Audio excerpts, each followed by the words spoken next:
हम उनसे पूछना चाहते हैं कि दादा गुरु को यहाँ पे हॉस्पिटल में क्यों लाया गया है। दादा गुरु को एक्चुअली कुछ दिनों से, पिछले 15-20 दिनों से लगातार लो ग्रेड फीवर बना हुआ था, जिसके कारण उनकी तबीयत थोड़ा अच्छी नहीं लग रही थी और वो उतना एनर्जेटिक फील नहीं कर रहे थे। उसी की सारी जांचों के लिए उनको हॉस्पिटल लाया गया, जिससे कि हम उनके लो ग्रेड फीवर के कारण को देख सके कि किस कारण से उनको आया।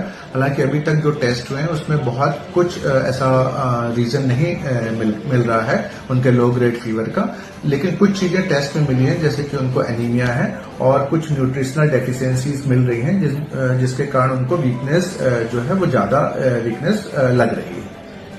सर, जैसा कि आप जानते हैं कि दादा गुरु 4 साल से सिर्फ जल पर है, तो इस हिसाब से जो आप कमी बता रहे हैं, तो ये इसको आप किस तरह से देखते हैं? क्योंकि ये चीजें तो एक नॉर्मल इंसान में भी हो सकती है जो जल के अलावा भोजन भी ले रहे हैं, तो ये चीजें तो उनमें भी पाई जा सकती हैं।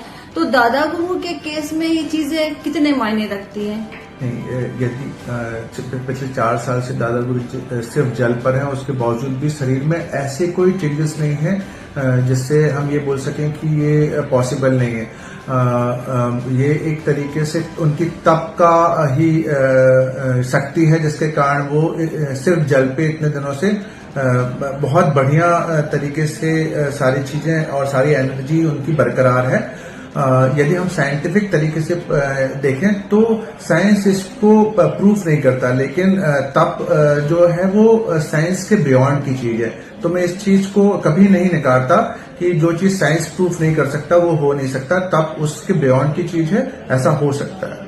अभी दादा गुरु तीसरी परिक्रमा करने वाले हैं, वो भी सिर्फ वायु पर, तो इस बारे में आप क्या कहते हैं? मैं तो कहूंगा कि ईश्वर उनको शक्ति दे और वो जो भी प्रण लेते हैं वो उनके सारे प्रण पूरे हों, और हम सब उनके उन प्रण के साथ हैं और हम उनकी शुभेच्छा की हमेशा कामना करते हैं। सर, एक चिकित्सक और एक वैज्ञानिक होने के नाते आप दादा गुरु को कहाँ रखते हैं? संत और तप जो है वो साइंस के बियॉन्ड है, मतलब हम उसको साइंस से प्रूफ नहीं कर सकते। तो संत को हम साइंस से बांध नहीं सकते, संत साइंस के परे की चीजें होते हैं, तो हम उस पे चर्चा करके या चीजें करके हम उसे खराब नहीं करना चाहते। आप मानते हैं इस चीज को? बिल्कुल। मतलब संत ये बोलते हैं सत्य सनातन, ये सनातन और सत्य और संत की ताकत है।